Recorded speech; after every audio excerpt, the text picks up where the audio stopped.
So first off, thanks everyone for the invite. As an institute and as an organization, I don't think we spend quite as much time in southern Alberta, although that is where many of the challenges are related to biodiversity. So what I'd like to do today is go through a little bit about the ABMI. Who are we? What do we do? Talk a little bit about biodiversity in the South Saskatchewan, some of the work and the reporting that we've done there, and then close with a pretty short little bit of work around footprint in the prairies, measuring and reporting on human footprint in the prairies in southern Alberta. In terms of just a bit of an overview of who we are and what we do, I'm in the business of monitoring and reporting biodiversity. I mean, it's certainly by no stretch trivial in terms of that activity, but I really do look at the job of conservation planning. The heavy lifting is really around planning, policy, legislation, developing that stuff. And I look to a room like this and I think, well, these are the folks that are really heavily involved in actually developing that policy and that planning and setting the direction for conservation and resource in southern Alberta. So from an institute point of view, we're in the business of measuring and reporting. ABMI 101, get a little bit of context here. There is absolutely, and this is true for all of Alberta, and I'm sure it's true for all of Canada, as a resource-based sector. There's ever increasing demand for those resources in the grasslands and elsewhere. Certainly intense interest in resource development, and we're laying down new kinds of activity on these land bases, and we're not sure how they interact with one another. The challenges are growing, they're not diminishing. In terms of understanding and reporting on the status of biodiversity, the health of the environment across these landscapes. There's new extractive activities emerging, and we heard mention of a few of them. It could be biofuels, but there's more than that. And looking out 10, 20, 30, 40, 50 years from now, it's going to continue to increase. The kinds of land uses on these landscapes, having a longer term perspective, is not a diminishing one. And there is value in having a very consistent, standardized, rigorous operation of trusted monitoring systems that operate across the entire parts, in our case, Alberta, but across, I would argue, the entire prairies or grassland ecosystems. As an organization, we're registered as a not-for-profit. We're arm's length from government, industry, the environmental community, although all of them have a lot to do with us. We are a member-based and we're board-led, so the Deputy Minister for one of the ministries, Sustainable Resource Development, now ESRD, Environment and Sustainable Resource Development, has always chaired our board of directors, but we have representation from the Ango community, the ag community, and the forest and energy sectors. I'll get into a fair bit of what we do. This is more what we don't do. We don't make management decisions. So I'm not going to be here saying that things are going well or they're going bad. We're in the business of reporting the facts and sticking to it. We have no vested interest in a particular decision being made. So we're reporting on the reality out there. We're very much a service provider, and we're not an academic undertaking. I think there's a lot of science behind this, but it's not an academic activity. The goal of our institute is to be able to report on the status of biodiversity across all of Alberta. Our sampling unit, this is what we're interested in, Alberta. So to get that done, the core, the heart of our entire program is a sampling grid that looks like this. Every 20 kilometers across the entire province is a new sampling site. So there's 1,656 sampling locations. They fall where they fall. So they're actually every 20 kilometers with a random offset, meaning that they fall in ditches and wheat fields, canola fields, they have private land, public land, national parks, Department of National Defense. A few of them are in downtown Calgary and Edmonton. So they really do sample Alberta as it is, and they're permanent. They're meant to go back to the same location regardless of land use and remeasure those same sites. At full operations, we'll be at 340 sites annually, so it takes 5 years to get through the whole rotation, and then we redo it. We're built to be around in perpetuity. What we measure, we really do focus on human footprint, natural disturbance, things at the sort of high level using the remote sensing technologies, whether it's satellites or airborne imagery. Landscape and habitat diversity, get on the ground and measure the things out there in the grasslands and the forests. And then about 60% of all of our dollars are spent on species, so looking at the plants, the birds. If I flip through each one of those really quickly, our emphasis is on assemblages. So we're not focusing specifically on an individual key species. There's not 12 or 15 species. At the end of the day, we collect great data. We collect data on about 5,000 to 6,000 species. We haven't done the entire province, so I can't give you the final number. A lot of species, and on average, about half of those, we've got data where we think we can say something statistically meaningful about status and trend. So about 2,000 species in these major groups. So we implement protocols to look at plants, moss, lichens, breeding birds, mammals using some winter tracking. We're part of the fish monitoring system for the province of Alberta, soil invertebrates and aquatic invertebrates and wetlands. From a habitat point of view, we spent a bunch of time looking at habitat in 3 ways. Terrestrial and aquatic habitat conditions, so that is just putting boots in the field and measuring the stuff while we're out there. Remote wall-to-wall inventory of habitat, so vegetation, mostly that's satellite-based imagery.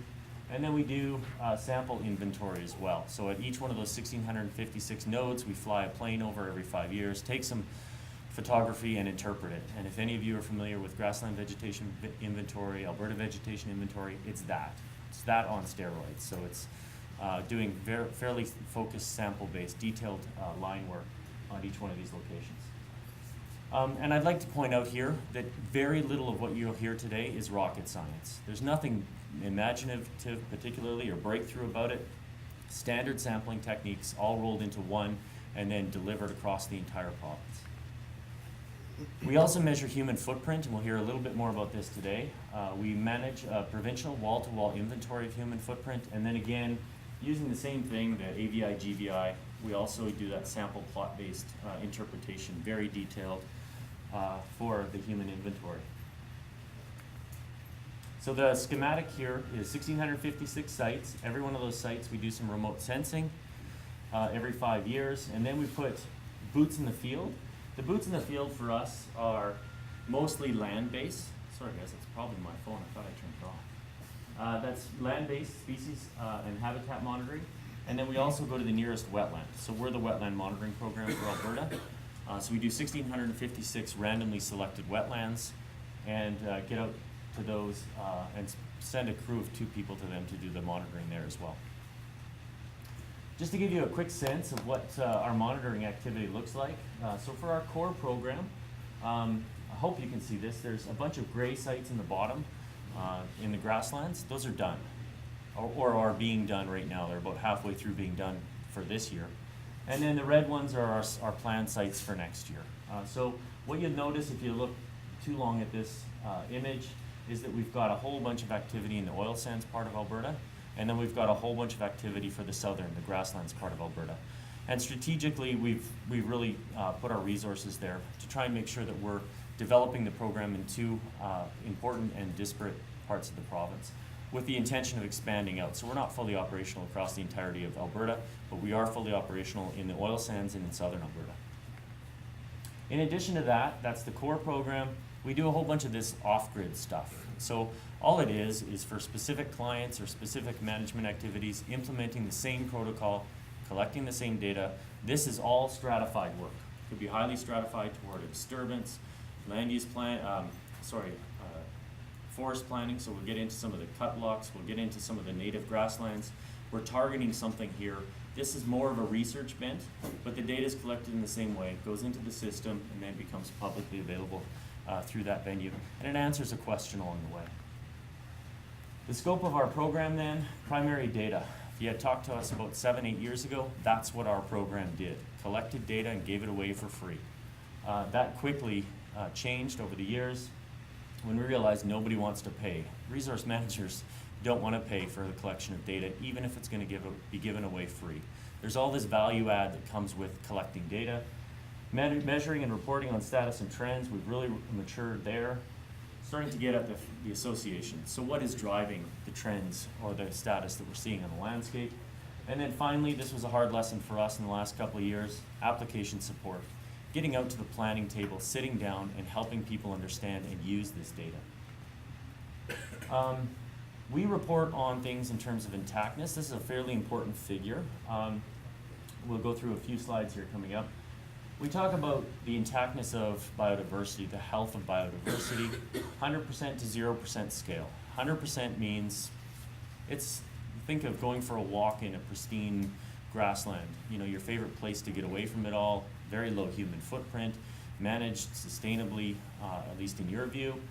That's 100% intact. The ecosystem is in balance or close to in balance. 0% is downtown Edmonton, Calgary, or darn near. So there's few places that are actually 0%. They all have seagulls or house sparrows at least. But downtown Edmonton, Calgary, the big mines, those locations are down towards 0%. And there's an intuitive feel to that. So when you're up towards the top, you've got the suite of native species, you've got the ecosystem functioning the way it would if there was little human development. And then as you move towards a 0, you're fighting a much more reactive battle. So you're dealing with species at risk, trying to clean up the water so that it can be used, having challenges with air quality. So I'll report on a few things here on the 0 to 100% scale.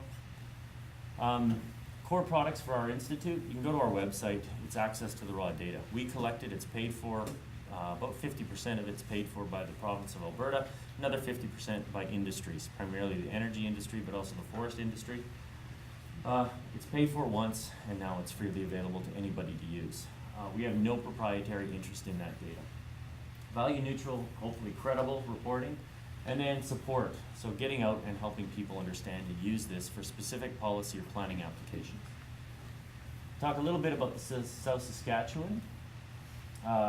In late 2011, we released this report. There's a few copies up front here. It's a preliminary assessment. We haven't sampled all those sites, so we've got to come back to this one. The report was released in about this time last year. What it looks at is the status of biodiversity.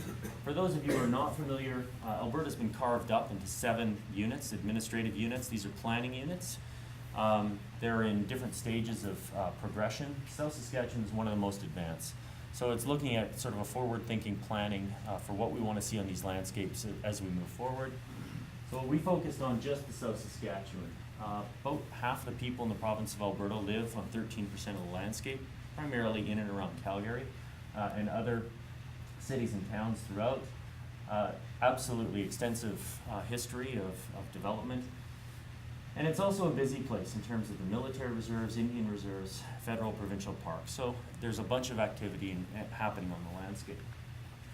In terms of development, we primarily focused on just grassland, so cutting out the mountains, just the grassland in the South Saskatchewan planning region. And that's where we're at as of 2007. So I'll update these numbers in a sec here for the grasslands. But as of 2007, 50% of that landscape has been converted. So it's got some kind of measurable footprint. Think flying over the landscape, looking at a Cessna, the wing of a Cessna at 300 feet. If you can see it, that's what we're reporting on. It's roads, it's canola fields, it's well sites, it's urbanization. 50% of landscape, 57% has been transformed, and 50% even due to agricultural activity. So there's no surprise there. That's 100% of 100 years of development in southern Alberta. So half of it's being used primarily as annual, but some of it as green feed perennial crop. We then went on to look at the status of species. For this report, we didn't get all of them in, so we're still working on the math behind a bunch of this, but we were able to look at 85 species, native birds, native plants, and armored mites. These are the little soil critters that we're monitoring. And the only one that came out as I expected before doing this report is this one, the armored mites. Around 50, you transform 50 to 57% of the landscape. You expect to have sort of a proportionate impact on wildlife and biodiversity. So I'm thinking somewhere, before we did this report, I thought somewhere in the 50s is where I expected these numbers to be for each one of the groups. The other two on the left both surprised me in different ways. So the birds, on average, are closer to 100% than I thought they would be. So it suggests that the impact isn't a direct proportional one in terms of the activity. And then thinking about it, yeah, it makes sense. Many of the species can live in and around human development, even native species. Some of them do quite well around human development. And then the other one, disproportionately I'd call sensitive, is the native vascular plants at 41% intact. They're closer to 0 than I thought they would be. they seem to be being, as a group, this is sort of very general, as a group, being disproportionately sensitive to human development across the landscape.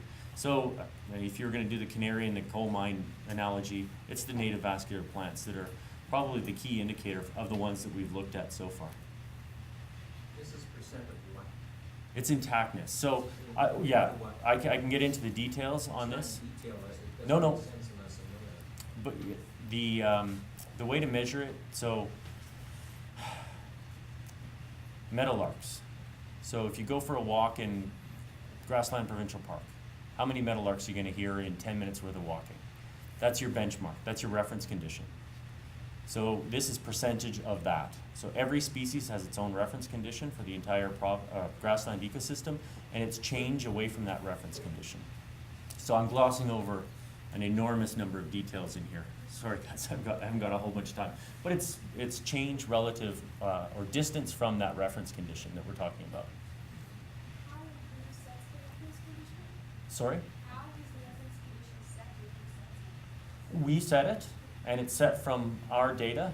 And the easiest way in the short time I have here to explain it is it's a national park. So think of it as a control in a national provincial park or a rangeland that's being managed for in part native grassland values. That's the easiest way to explain it. It's much more complicated than that. But that's the reference condition. This measures change away from that, or reports on change away from that. So yeah, 54% is the average intactness today of grasslands in the South Saskatchewan planning region. We also went on to look at non-native species as a separate group.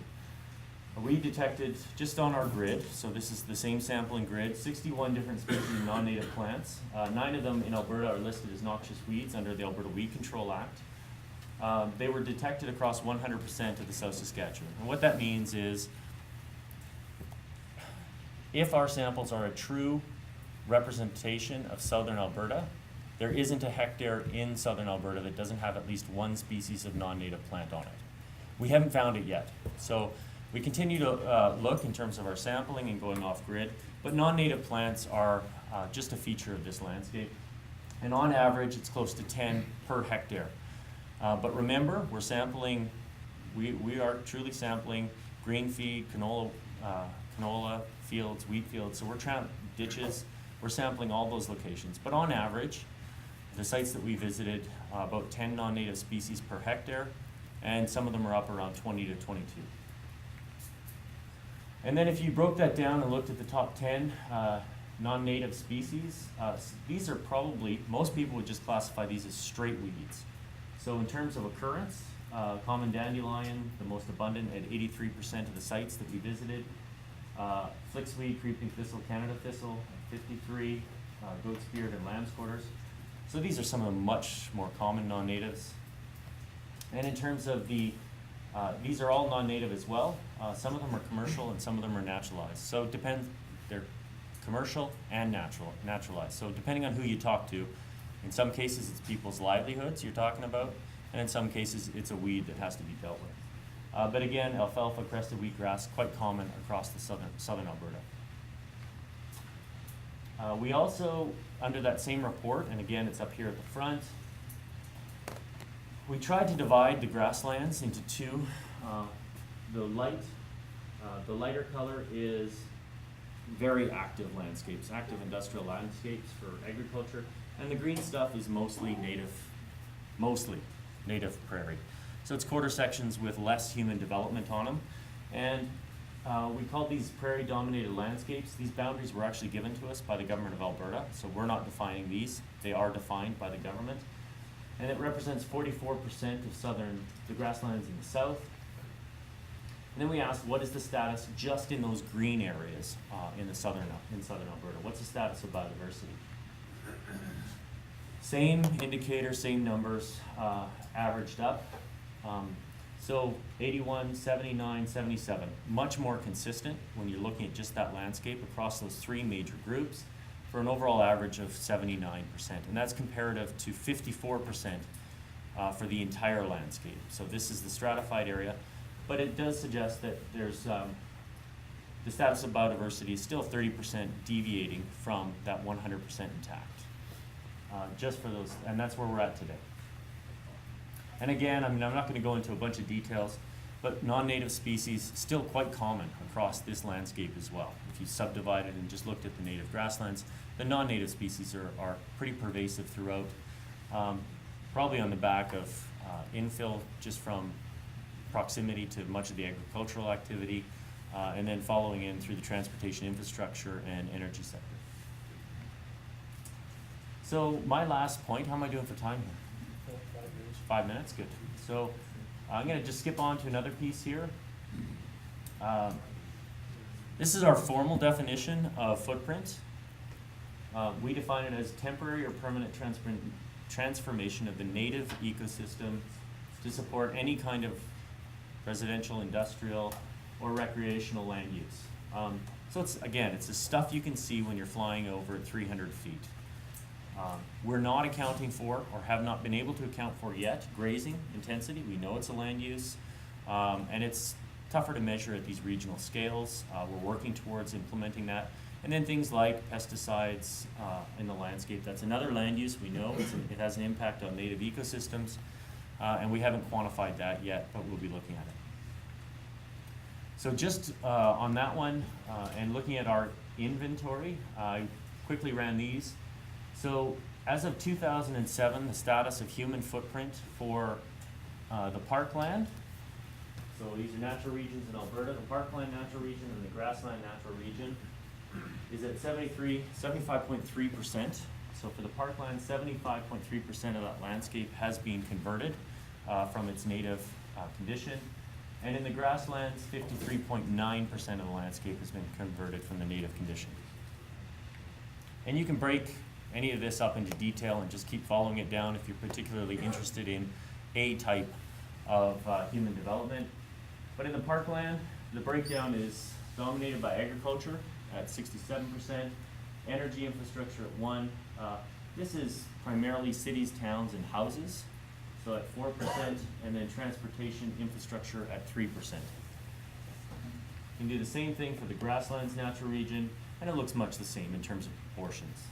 So agriculture at nearly 50% of the entire grassland natural region, and then the other three majors coming into play in terms of transportation, people, where we live and where we play, and energy infrastructure.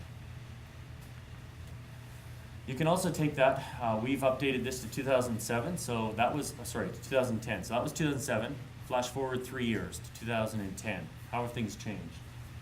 So we looked at the parkland natural region, the grassland natural region here again. So we have this inventory for the province. I'm just reporting it on for these two natural regions. 75.7% 3 years later, and the grasslands 54.2%. That's compared to the total in Alberta of 27.3% human footprint. And these just indicate how much of this entire landscape has changed. So we've laid down about 3.3% more human footprint over those 3 years, and again 0.3% in the grasslands. So it's an incremental, on average, over those 3 years of 0.1% new human footprint being laid down across the entire region. And for those who are inclined, I've just broken it down by watersheds. So you can break this data set. It's a wall-to-wall inventory for 2007, 2010. You can break it down by any administrative or natural unit you want. These are WPACs, watershed planning and advisory councils, those regions. And all I've shown here is about where we're at today. So in the Old Man at 56%, and then over the last 3 years, it's been an addition of 0.1% human footprint. So primarily forestry and well sites. A little bit of human expansion and urbanization here as well. The only watershed that we looked at was way down south. So with 0% change. There just doesn't seem to be any appreciable change in terms of the amount of human development. And then as you move north, the numbers increase. And not unexpectedly, when you get up into the Athabasca watershed, it's currently at 17% human development, but it's also experiencing the oil sands. I mean, that's where the most rapid changes are happening. And this is also measuring forestry in the northern parts of the province as well. which has a different kind of an impact. It's pretty big in terms of its overall footprint, but then it's successional. So it actually acts as habitat for a lot of species. And for those of you who are keen, we're working on this. The 2007, if you went to our website, the 2007 GIS product, Inventory of Human Footprint for the province of Alberta, is on our website for free. It's only available for the eastern half of Alberta and the north right now, circa 2007. We're working on permissions to get the rest of this out, and hopefully we're not too far off. And then we're going to be updating the 2010. That was just completed a few weeks ago, and that'll be going up here as another option to download that. And thank you.